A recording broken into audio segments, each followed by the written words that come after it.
community life, events which don't fit to the plan.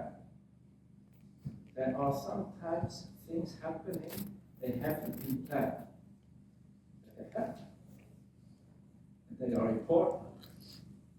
And they shape our life the same as what we have planned. So this, what is disturbing, when we can open up to this and not say, it's not for me, should not happen, and so on. But when we let it come, and sometimes it's so strong as it comes that we don't have the choice, we can witness that it's the future, not where we go, but the future who comes to us. Okay?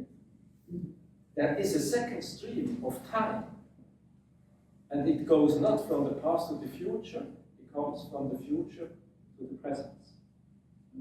There is a double stream of time. The secret of time is that there is another one. So the future is not only where I go, the future is already here, but it will happen when the future is really happening. So it's not what can I see in the future, so to what looks to me from the future. And this other stream we have to take into account. Because it's reality, we witness it, and theory U is, another word, is leading from the future, not leading to the future. How can we do this? I would say Steiner, who has been the inventor and the author of the agricultural cross, he has been in this mood. He brought something which is nowadays our reality, to a certain extent. Yeah? Okay? And when we then make this drawing a little bit different, we can say the two streams they encounter. There is the one stream, and I make it like this, and then there is the other stream coming from the future. And you see here where the two, they kind of create a spiral. There is the presence. This is our situation. It's always a kind of weaving in from the past to the future and from the future to the present.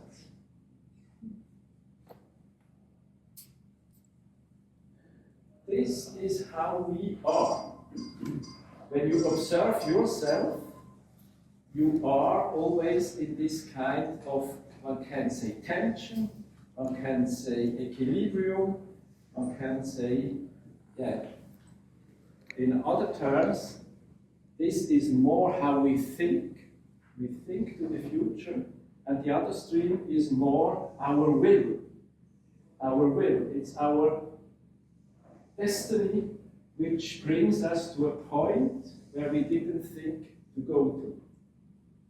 Yeah, you know this? Yeah. So it's more the will. One can also say, when one takes the picture of the two groups who witnessed the historical Christmas situation, these are the kings. They know from old on that something will happen, a star will rise. They see the star. They go all along with the star and they find the new birth child. Yeah? And the other group is the shepherds. They don't know anything, but they are in place. And their hearts open and they see the heavens open and become, let's say, conscious of what happens and find the child too. Yeah? So it's the two, the kings and the shepherds. And we are, all of us, kings and shepherds. Okay, and now what do we do when we try to take the risk and to make a kind of outlook to the future, or let come the future in? What will happen? And the U process, as it has been designed by Klaus Otto Scharmer, he is a colleague of mine, and by the way, he grew up on a biodynamic farm, by the way.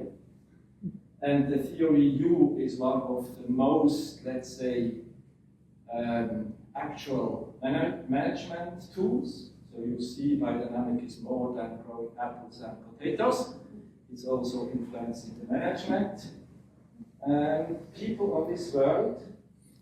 And yeah, in order to make out of this now something which is a shaped process, we create this U.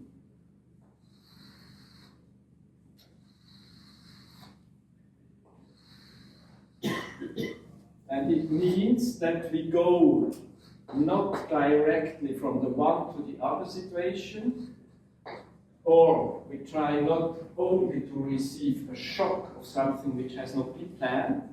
No, we now try to go here steps in this direction, to go down from a more cognitive knowledge to a more sensitive knowledge, to a more deeper even will knowledge. And then happens in the bottom of the U what is called the pre-sensing. And from the other side comes down this openness to the encounter, and at the same time, then when we shape our future, it goes up. Okay. And so this is what we will do, and when we have time, I will try to point to, perhaps in a specific way, to this presence, to this presensing, and bring there a kind of, perhaps, impulse which is needed. So clear so far? Okay. Now, when we look back, and I take now the historical situation, we are in June 1924, and the agricultural course happens, and the place is a farm far, far away from Dornach, where Rudolf Steiner is located. It's 1,300 kilometers, and he is overloaded. He is more or less an old man, 63-year-old, and he is ill. But he don't say to the farmers, come to Dornach, we have the nice Köttern. We didn't have it at the time because it burned down. But come here, we are used to have courses here, and so it's easier for me. No, he takes the train down in Dornach station and goes to Berlin, and from Berlin 300 kilometers more east, and comes to this place. The name is Koberwitz, and this has been a big farm. And there the course is held. And this means that it has been on a farm. It's an on-farm event. And now, today we did this field day also on a farm. And I already said there, the farms are not only where we work in order to provide food, it's also the places where we gather, where we learn. It's kind of our field university. This is where we can teach, where we can receive, where we can research. So the farm in this way, in this time, has been absolutely, let's say, essential for the happening of the course. And now I ask, what is coming from the future? What will be this in the future? Coming from the future and from now on. And this is the risk I take. I just tried a little bit to clear up my mind. But I would say these places where the future, the new, the not known can come and be fruitful, this will be the places which are enabled by communities. I think we are on a point where more and more it's the community of people who organize themselves in a way that this place can be bought, and this place can be built up, and this place can be worked on. And this means it's always a kind of not one man or one woman show, it's always many people. And I would say we should learn, we can learn in the next several years how to build places with this communal will in order that there this work can happen and be fruitful and go on. So we will have physical places when we enable us with out of communities, based on communities, or we will not have them. This is the first thing. And how to do this, perhaps we can touch a little bit later on, but we have had the example today where we have been on the place in which way specific biographies have been in relation with this place in order that it happened to be this place. Then I go back to the situation 1924, and when the people, together with Rudolf Steiner, they have been on this place, on this farm. You have to imagine it's a little castle. There is a park around, and it has been a festive mood. It has been nice weather, and they just enjoyed to be there. And also, the relation among them and so on. And there was good food, it's reported. And in this way, it has been a festive gathering. So not at all this kind of, wow, what will be the future of agriculture, and it's so difficult and it's a mess and we can't go on. No, at least this has been the reality. The societal situation has been much more in a crisis than nowadays. With, for example, inflation, which was much higher, with political instabilities in Germany and in Europe and so on. But what happened was that a festive happening took place. And this we carried on throughout these first 100 years, and we had an example today that when we gather and we come to field days together and we try to learn, to exchange and so on, normally it's in a festive mood. And my question is now, and what will this be in the future? I mean, this can, I hope so, be carried on. Let's not be sad, let's be joyful, and in this way also thankful for what we have.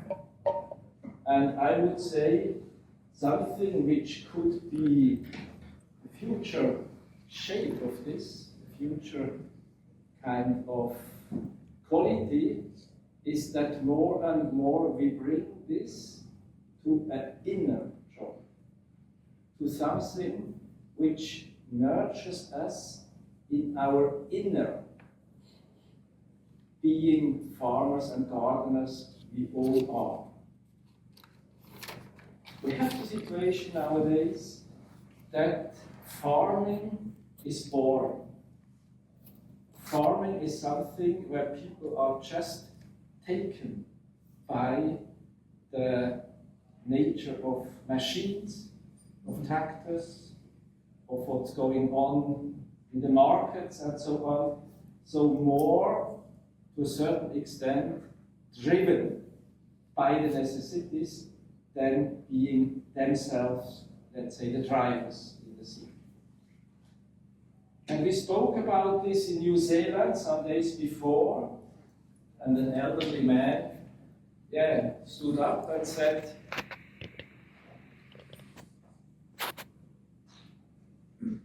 could it not be a call out of this, let's say, emptiness of being a farmer nowadays, that we bring not only, let's say, a new agronomical technique and the preparations and how to build the compost, but also a kind of contribution that there is an inner soil which has to be lived. There is an inner compost which has to be shaped. There are, in this way, inner preparations which are needed. And I think this is meaningful, and we have to listen carefully, but I think there is something right in this. It's not only the future of the farming, is not only, let's say, that what we do works and brings a yield, but also that we, as active people, as actors on the farm and in the gardens, that we do this in a way which is meaningful, which is purposeful, and which nurtures also our inner life. So this joy to be together can also become, I would say, this inner joy that we can, by being active on farms, kind of fulfill our human strive.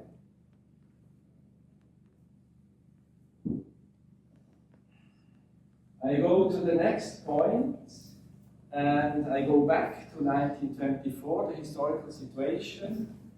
I have had now the physical farm, and I have had the atmosphere, and now I put the question, how was it among these people? Who has been there, sitting on chairs like you now, listening to Steiner, and how was, in this way, I would say, the biographical content who has been present? And we know this rather well because some of, and even many of these people then, after the agricultural course, they really engage themselves as biodynamic people, and so we know from their biographies. What happened there was that when they tried to build up their first association, they named it Experimental Circle, it was hugely difficult among them. They have been so different, and each one has said, but Steiner had told me that the agricultural course will be, for example, for economical concepts of the new agriculture, or for an agronomical concept, And there has been one man, Ernst Stegemann, and he couldn't understand what Count Kaiserlin said, that it should be that the growing goes better and that the business is better, and that in this way we have an economical and agronomical, let's say, new type of agriculture, because he, Ernst Stegemann, has also had preparing talks with Steiner, but it was not about this. It was about a meditative approach to the plants and to the life of the farm. He asked Steiner, but how can I, with an inner attitude, relate to what happens on my farm, and in this way create the new agriculture? And it was very difficult for the two of them to overcome this gap. And there has been young farmers there, I mean not practical farmers, they have been studying agronomy in Breslau, the near town, and they had very practical questions. But how do I do this practically? So very diverse backgrounds and not easy to come together, but at the end they achieved and they founded this experimental circle. And when one looks now to this, it means that they have overcome, each one of them, I would say, his personal, biographical, let's say, karmic situation, and could get a level higher and there create a kind of new base and togetherness with the others. So somehow the message is, when we will go for the future and share the biodynamic impulse together and with others, we have to sacrifice something from our own karma. And this is not easy, because one thinks that I will lose something. Yeah? But a sacrifice is not losing. It's giving up something which is mine in order to join a new level where I'm with the others. And here I would say we have had this situation in 1924 where it has been possible for these people there to make this shift. And when I look now to our common years, to our future, I would say I hope that we can create the attitude among us, being already in the biodynamic movement, to really open up and to say to all who don't actually belong to, come in, join. And you know this will not be easy at all, because these people will not be as we wish that they should be. Yeah? And this can be individuals, but this can also be groups of people. And when we look 25 years back, more or less, perhaps even 30 years already, there has been new people coming, knocking on the door of the biodynamic movement, and this has been the wine makers. And this was just not the ones who have been expected. Because they do monocrop, they do alcohol, they are seen from a dairy farmer's perspective a little bit luxury people, yeah. They work sometimes, but then they speak a lot about what they have worked, yeah. And they are selling their bottles for high price, and so on. So it was a huge challenge to say to them, yes, the door is open, come in. the first reflex has been no, never. Yeah. But it went the way it went, and now they are absolutely co-carrying the biodynamic movement. They are very important. These are bright people, and we learned a lot from them, and they learned a lot from us. But to overcome this first encounter where someone shows up, you are perhaps a poor farmer somewhere in the hills of France, having a kind of very idealistic mixed farm, meaning you work all day long and you have never something in your pockets, and then a Ferrari drives up the road and saying, hey, I would like to make biodynamics on my vineyard, in my castle. Yeah? This is the real situation. Not easy, but it worked. And this I give as an example, and I can formulate it even in another way. Rudolf Steiner, who has created by side biodynamics, or as a the biodynamic is one expression of his overall teaching, and this has the name of anthroposophy. And when one looks to the nature of the human being, of the individuality, he brought this ancient wisdom, but in a new way, that we go not only once in an incarnation, but we reincarnate several times, and in between we are, let's say, interlinked with our own destiny in a way that it is karmically, it's the karma which makes how we are carrying the consequences of one life to the other one. And we can be carrier of our past karma, and the picture given is, this is the moon karma. You know, the moon is mirroring the light of the sun, and he's always showing us the same face. So he is a mirror, and we mirror ourselves as the moon in our karmic striving. And then is the sun. And the sun is so, let's say, dynamic that never we see the same face from her. And he is not a mirror of something. She is, the sun is a kind of, source of light and warmth, and in this way sun qualities. And there is not only the moon karma, there is the sun karma. And this means what comes from the future.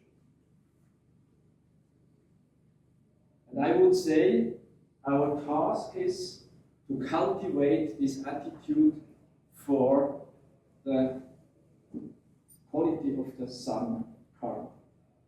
Let's be a sun movement more, or by side being a moon movement. I mean, what is all the risk is not so big. It will be people, and it's just up to us to open the door.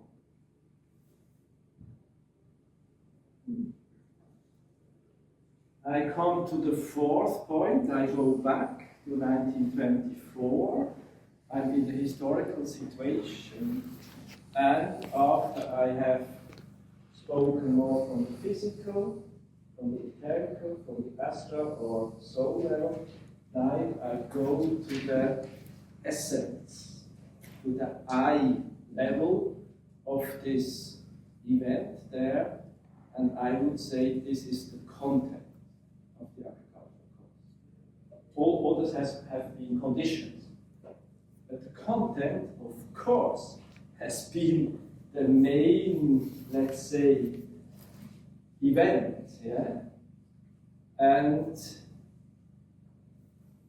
I take now one thing out of the 8 lectures of Rudolf Steiner, a thing we also know, we learn. I mean, one of the main teachings in the agricultural course is how to build a fertile soil. it's all about soil fertility. Growing plants means that this can happen in a healthy way when we have a fertile soil. Feeding animals with healthy plants is based on a healthy soil. So this is a key point of these lectures, that we learn that a healthy soil, a fertile soil, is given when what comes from above and what comes from underneath, it interpenetrates in a way that this very, very thin layer, which is the skin of the earth, of the soil, can really be created.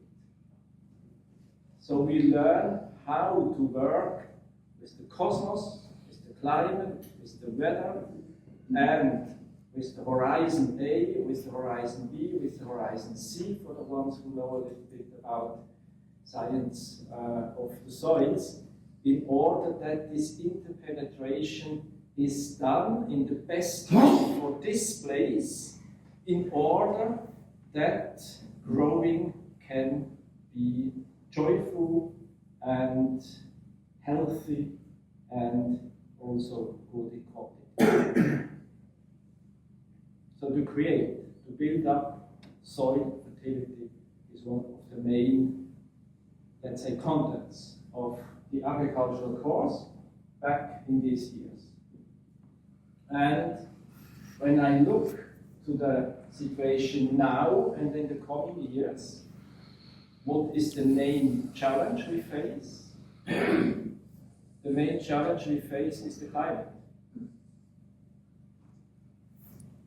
Often nowadays you see the drought now in this region. What comes as a growth from the soil is not decided in the soil, it's decided in the climate. But it's completely drought out, as it is now here in the countryside, in the hills around Adelaide. Your soil fertility is, to a certain extent, helpless, because what should come from above the rain doesn't come. And to a certain extent, it means that we become more and more, as we have been responsible for the fertility of the soil, we become more and more responsible for the climate.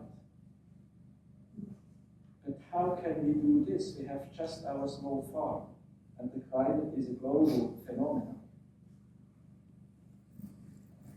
And when you take this one step further and you study, it's not only CO2 emissions, it's not only the very, let's say, simple picture, it's a complex thing which goes on.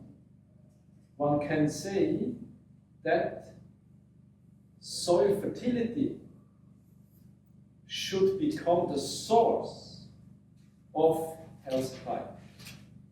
So soil fertility is no more the result of the interpenetration of heaven and earth, but soil fertility more and more will be in the situation that from there on we have to build up in the atmosphere a healthy climate, and down to the earth a healthy, let's say, regulation of the water layers and so on. So from being a result as a healthy soil, as a fertile soil, I guess we will more and more shift to a situation where out of a healthy soil, and this means together with a healthy plants, with healthy landscape, with the introduction of animals, it means with the building up of farm organisms or farm individualities, we are asked more and more to bring this as a kind of remedy of, let's say, impulse in order to heal from a point also the global situation. We can't wait that someone would take decisions and acts. We have to take decisions and acts ourselves. And in this way, I discovered that we have really to build up our soils because they are the source and the base of that we can even have our contributions in the bigger picture of our global situation. Can this be understood? So it's a shift from something which we build to something which is a source, because the world goes on and we have actually the climate which needs to be helped from our side. And when we build up healthy spots, just the farms we have, and therefore we can give contributions that what happens in the atmosphere, in the air, that this goes a little bit better. You know, this is like the needles in the acupuncture. Yeah, it seems to be nothing. But if it's done in the right place, in the right moment, it's all. I think this is perhaps a picture for the future. Okay, in this way, I took the 4 elements, looking in the past, 100 years back, and looking a little bit from the future, what will come, and in this way, building up communities which can carry on places, that the festive mood becomes an inner space where, let's say, this festive mood is transformed in a kind of inner holding. Then what has been the karma driven by the past more and more becomes the karma which is driven by the future, from the future, and that our farms, being, let's say, the result of what happens around, more and more become the source of what happens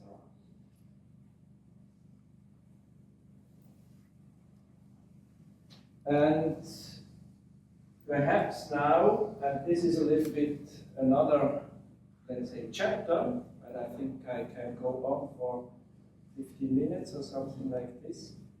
I would like to look to something which is very actual. There are many things. How do we make the step from the past to the future? Here has to happen many things. But one of the elements of the processes for shaping the future, I would say, is not only what goes on the farms, not only what we do scientifically, not only what is happening in our trainings, is how do we go with our products to the market. What about the reality to create the future out of the market situation? We are producers. We are, in this way,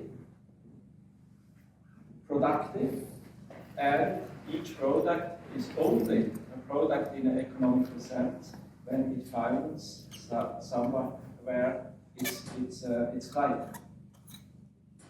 So it's not only that we have to be active on our farms, we have also to step out and to bring our products to the needs of the client.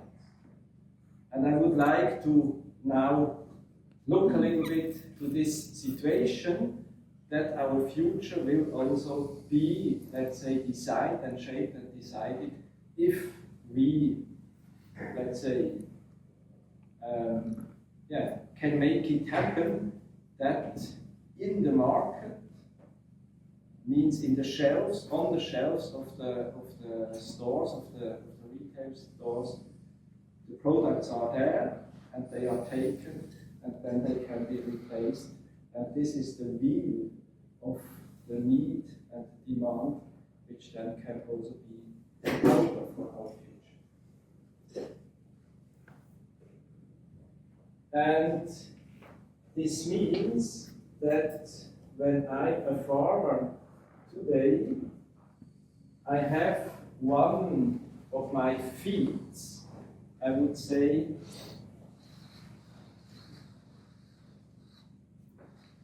on my farm.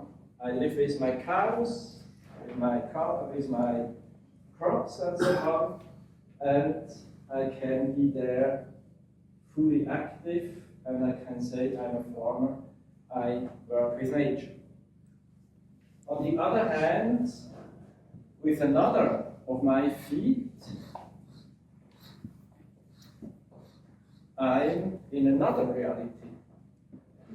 The reality of the social organism, not of the farm organism, because I have to sell what I produce.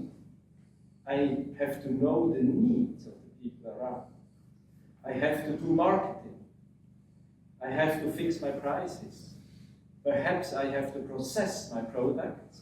So I'm, as in the reality, being a farmer, I'm also an entrepreneur. And this we have to be conscious about, that I live in two realities.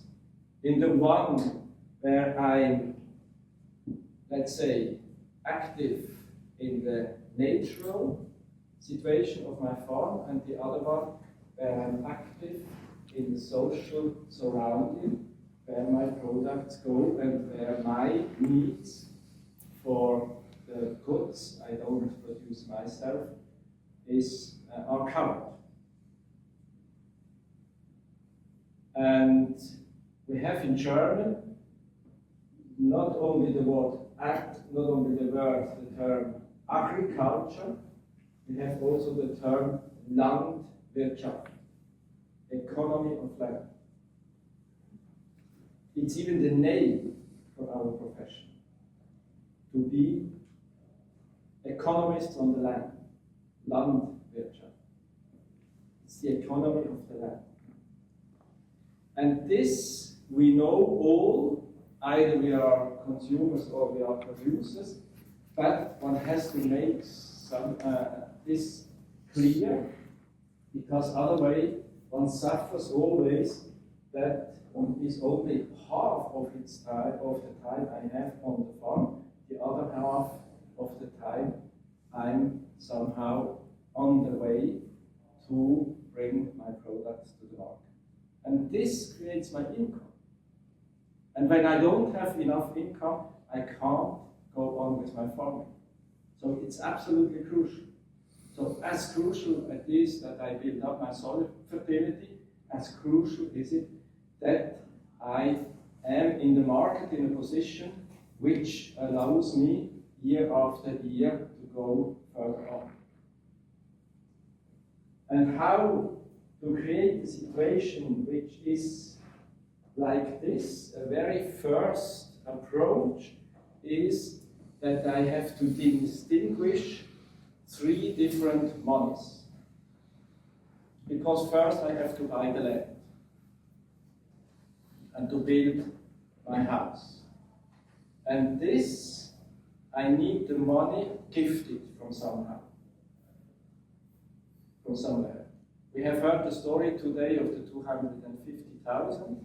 This is like in an ideal picture, but even when I can have it from my parents, or when I have, I don't know, from a rich uncle, or whatever, I have a community around, never it's possible to recapitalize out of the agricultural activities what is the basic cost of the land.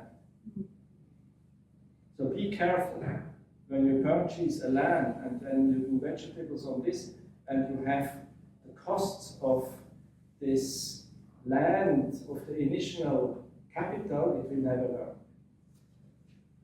And a little bit provocative, I say it has to be gifted, so it has to come to the land in a way that it's not demanding to be, let's say, reimbursed. However it works. The second is that you have to build up your equipment and your stock, and this also are huge amounts.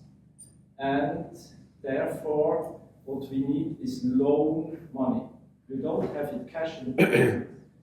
You have perhaps a bank or you have friends, and you can make a loan and you can envision to pay back what you have in this way taken as a credit for your tractor or your greenhouse or whatever, your irrigation installation and so on.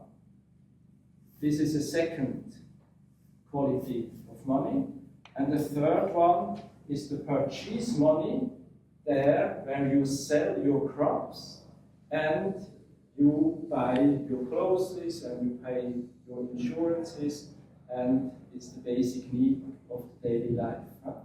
So if you enter in this kind of situation, it's wise and meaningful to distinguish the three monies. If you mix all this up, you will, I guess, have a difficult life. And now I would like to go to the selling of the products, and in this way to the purchase money. And I see here the keepers of the shop present. And to a certain extent,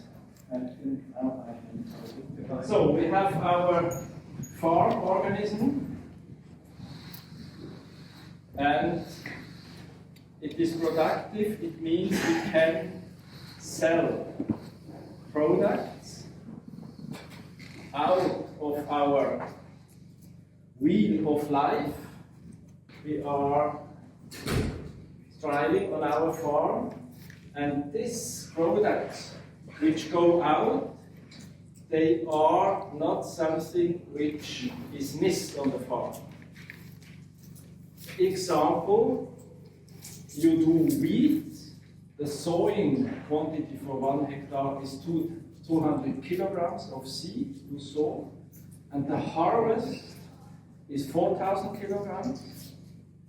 And so you remain on the farm, you keep on the farm 200 kilograms in order to seed for the next year, and 3,800 kilograms you can sell. You need to sell. It's so productive that when you will sow all the 4,000 kilograms of 1 hectare, it will never work. You see? And it's the same with the cows.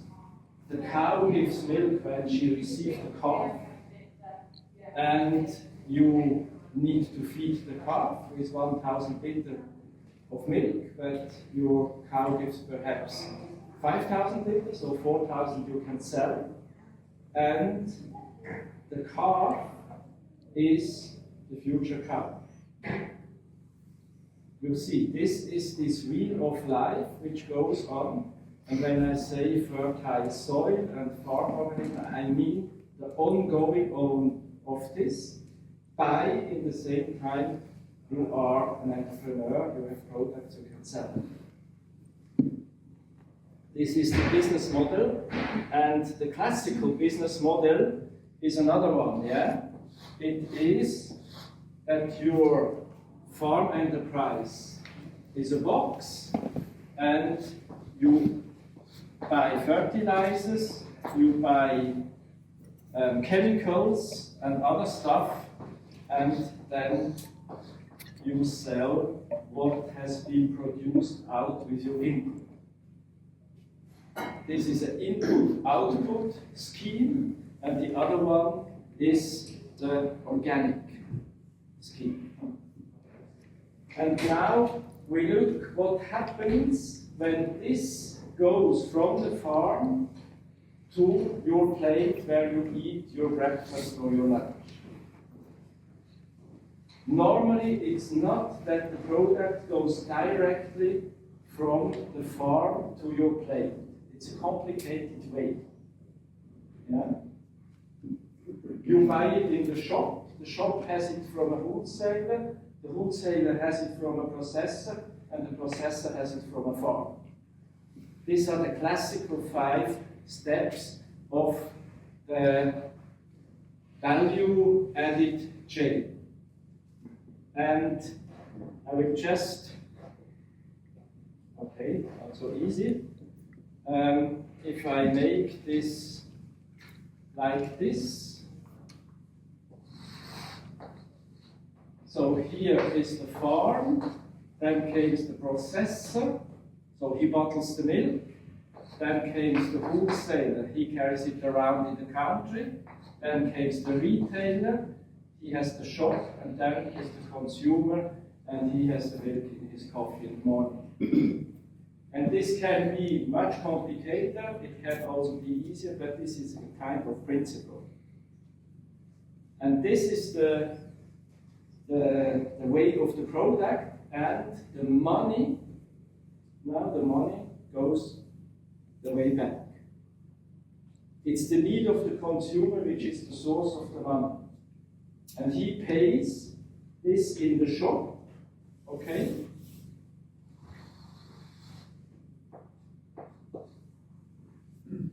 And the shop pays the wholesaler, and the wholesaler pays the processor, and the processor pays the farmer. So the farmer is the last in the row. And never enough money comes to him, because he's the last one in the row. He's the first when you look to the product, but he's the last when you look to the money. And this is his difficult destiny. That he produces all what people eat, but he is not paid enough for it. Because the situation is like this. And nobody knows really what happens all along this chain of added value. It's hidden, it's anonymous. When you have a shop, you just know what you have to pay to the wholesaler, and you know about your margin you have, but you don't know what happens here. Of each of the bottles of milk you have in your shop, I guess you don't know what the farmer receives. Yeah? And the farmer, hard worker as he is, he even don't know what the consumers they pay in the shop, because he never goes there. Yeah? And in between, we have the traders, and they are special people. They bridge in a way that it's best for all, but specifically for him. I hope that I didn't bless or hurt someone. Now, what can we do with this situation? When we go on with this situation, we will not reach out to the people with our biodynamic products, because they will always be too high in price. Because when we start here with a little bit higher price, because we have a little bit lower yield and we have a little bit more of work, but I say also we have less input, so this cost we don't have. So I think one of the strivings we should do in the next years is really to sort out how, in which degree we need to get a higher price as farmers. I'm not so sure, because we don't have the inputs, the costs. And if our setup in general with the 3 monies is well done, normally as a biodynamic producer, I should cover my costs to a price which is not, I would guess, so much higher than a conventional product. And then, let's say, they have here 10 or 15% more as a price as kilogram. And then all these calculations go per percent, and it means what's a little difference here becomes here a big difference. Huh? This is quite how it works arithmetically. So the higher price here, and this is what is kind of, being the difficult situation in order to grow as a biodynamic movement. And there is now a very, let's say, simple tool how we can overcome this. And it's simple with understanding, it's not simple by making it happen in the practical situation. We take the 5 of them, and instead to have them in a line, we put them around a table. We put them around a round table. And then we have the situation, and now this becomes here the round table, and we have the farmer, we have the processor, we have again the wholesaler, we have the retailer, and we have the consumer, and now each one sees the other one. Not only as a person, but also with his price and his costs. The books are open. And when we see that when here the farmer receives a very low price, but at the end it's too high for the consumer, now we see it. And each one can be conscious what he takes from the whole price at the end for the consumer. And each one remains independent, but now he does his pricing out of the common picture. So what is needed is to go out of the anonymous market forces and to create a common picture. And out of this common picture, each one says what his economical situation is and what he needs in order that he can go on. And this round table technique, I would say, this is something which, when you remain here, is really, I would say, for the next years, that we do prototyping with this, that we try to understand, that we exchange when we did experiments, and we did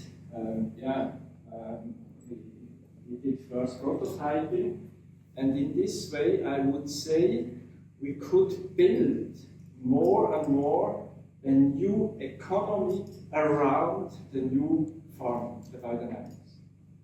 It's a kind of biodynamic economy which we have to create, and one of the basic tools is this round table talks we have to install, and there we speak quantity, quality, and price. And in this way, we go out of, let's say, a kind of perhaps socialistic approach, where the entrepreneurship of the one is no longer demanded. I think this doesn't work.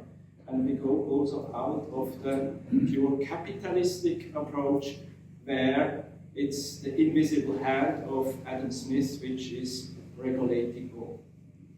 We have no invisible hand. We have to make our hands visible, and with a round table, then we can, let's say, practice to step in a new economy, and in this way we work on our farms in order to help the earth and the climate. We work on our farm in order to produce food, and then we accompany this food in the social reality by coming together with the others and in this way creating between the farms and the needs of the consumers what is the case for all of us, a kind of a new economy, I would say, and this in this way, yeah, is perhaps an impulse, and Hamish is already on the way with this, and hopefully in the next years we can create this and this give a push also to our biodynamic striving, and that more and more farms and gardens can operate in this way and sell their product to a correct price. I would like to come back to close to now more an overall view in a kind of, yeah, let's take the occasion of the 100 years also to look to what agriculture in general needs. And we did our annual conference in Dornach at the Goetheanum in the first week of February, and we had a title to this conference, and it was Sun, Earth, Human. And this is the short form, because we looked for something which is meaningful for all people around the world. Yeah? And Sun, Earth, Human. These are the three elements which came together when we farmed. And it's the short form of a verse, and the verse goes like this: from the sun, through the earth, for man, so that man can become sun for the earth. And you see, with this we open again in a very wide perspective. So what we do in 100 years, which seems to be a long time, is very short when we say what is the relation between sun, earth and man, and what is our task there. And I say it again, and you see this turning point from the first part of the verse to the second one. And with this then I will close.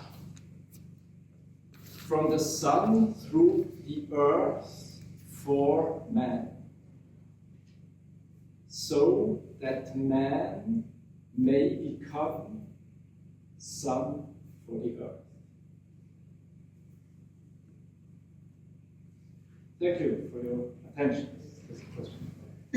Well, there's an obvious one with that sequence there of from farmer to consumer. As Simon knows very well, we have farmers markets where the farmer comes to the market and sells straight to the consumer. So we have, is that a big movement in Europe too, the farmers markets? You can go around the circle, and you're in a shop or in a supermarket, and you can have it all around the clock available, or you can do here a direct relation between the farmer or the gardener and the consumer, and it can be on a market, it can be CSA. And this is a big movement, and it works very well, and it helps tremendously, and it works specifically for vegetables and in the season. And it's a little bit harder for cheese and milk and cereals and meat and so on. So it's a kind of, let's say, shortcut, which is meaningful, and let's do this, and perhaps we can also learn for the other products. But if you are somewhere out in this big country and you have cattle, it's a little bit more difficult in this way. It's the land, otherwise you don't have it. Yeah. But the money you purchase the land, when you take for this a credit, a loan, and you have to pay it back, it will not work. because this is the model for industrial business. And one tries to make out of agriculture an industrial business. But what happens then, that you go from monocrop and you go for heavy chemical inputs, and in some way you are not sustainable, either ecologically, either economically. And when I say you have to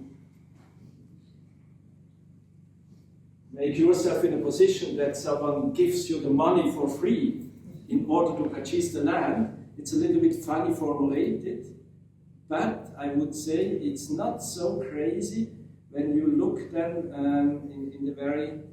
in the very concrete situation. Yeah?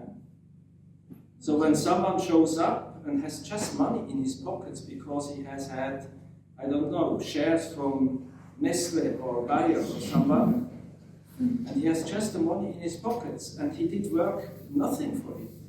It's just the markets of the stocks which worked for him. He can give it to the land. Yeah? It's a kind of donation which he does or she does without expecting a return of investment.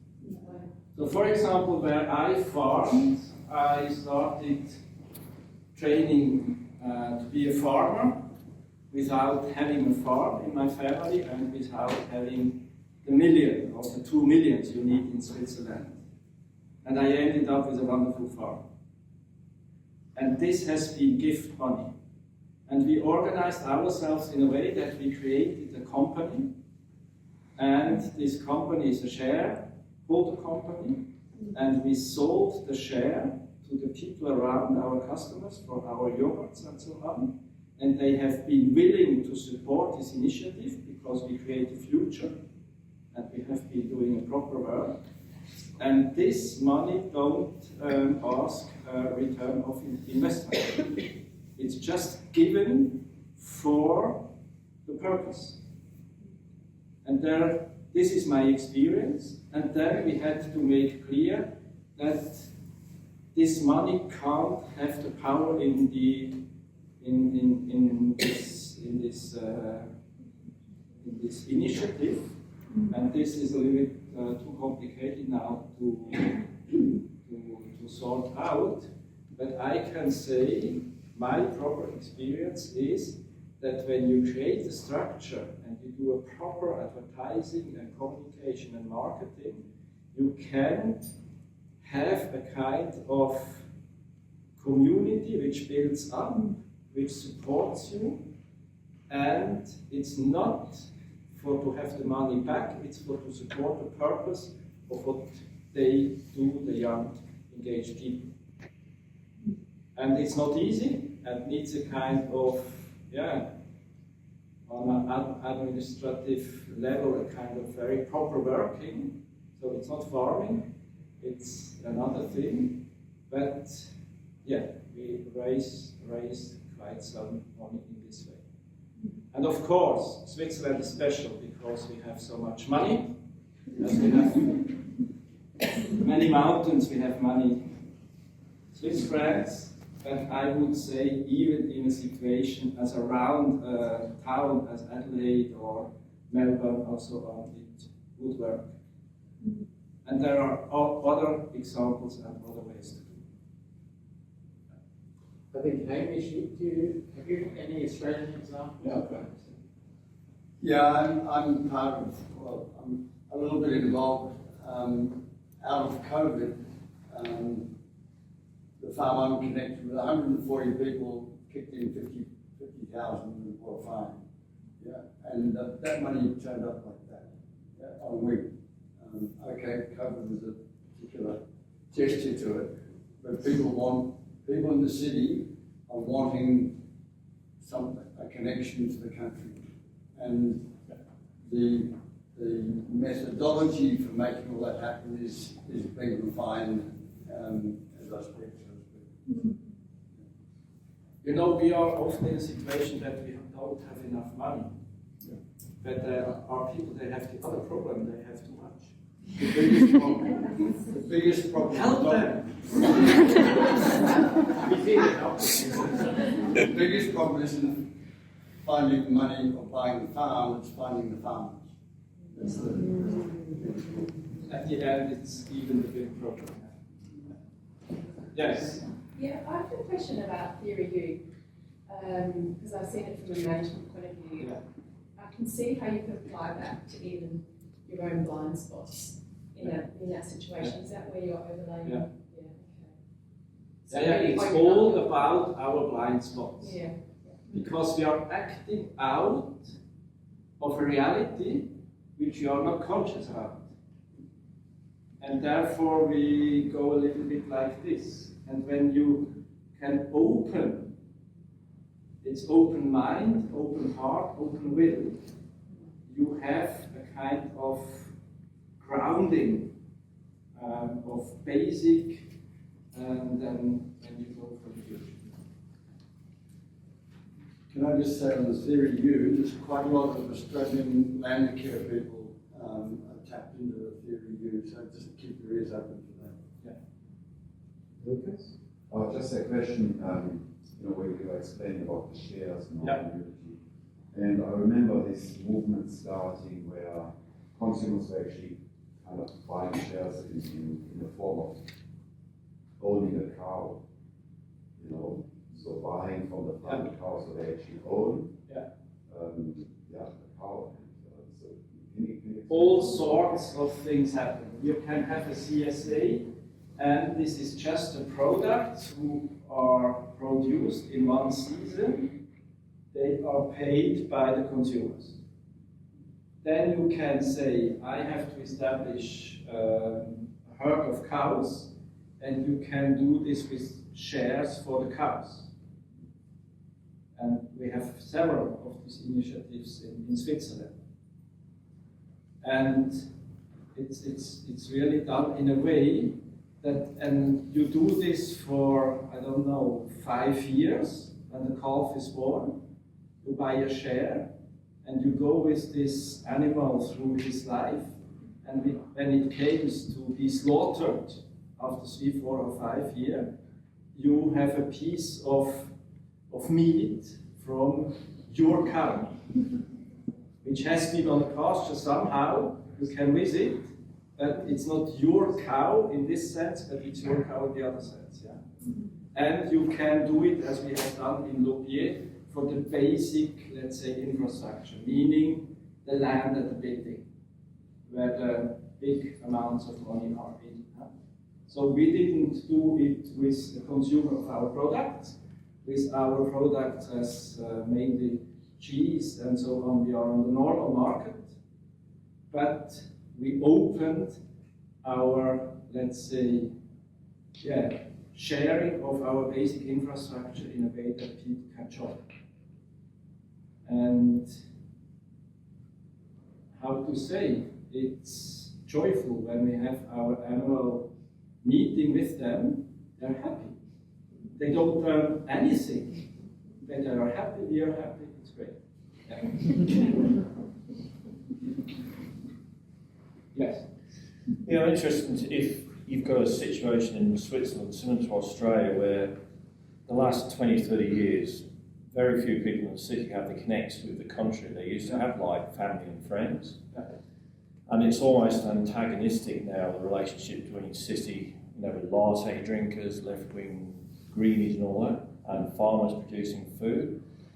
Are there examples in Switzerland or elsewhere you've found where that antagonism is being addressed and ways moving forward together, as opposed to both sides shouting through social media and loggerheads? Well, it's always a tension, huh? It's always, let's say, the city people, at the end, they are the tourists also. They don't not only buy the products in their cities, they came to the land situation for tourism. Huh? And it's nice for the farmers when they came, and at the same time it's disturbing. They don't know how to behave, they have too big cars, and yeah. And on the other side, the city people, they like that the farmers are farmers, but when they go out with their manure or with their slurry, just around where the others they have their apartments, it's not the way to do. So it's a tension and a kind of reciprocity in the same time. What happened in Switzerland is that 25 years ago there has been a new agricultural policy installed. And it means that the prices for the products who have been kept on a certain level until then by the state, this has been stopped. But what has been introduced is direct payments to the farmers. And these are programs where the farmers are paid by sight the products for their ecosystem services. They keep the landscape running. They do ecological programs. They do also that the cows in wintertime, they go out once a day and so on. And this is a huge program with much of money in, and this keeps the agriculture in Switzerland going. It's hard also in Switzerland. We lose 1,000 farms a year.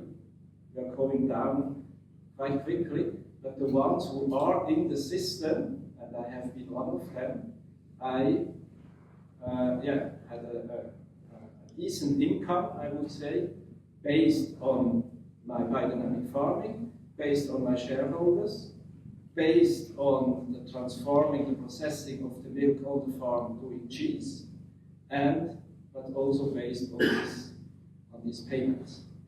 Yeah. And this policy to give a kind of income for the stewards of the land who do a service to the community. This I think this will also pop up in other countries because it's reasonable. It's absolutely, there is something really real.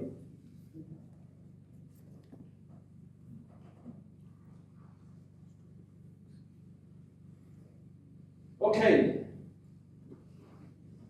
So let's go in the second century of our impulse. Thank you very much.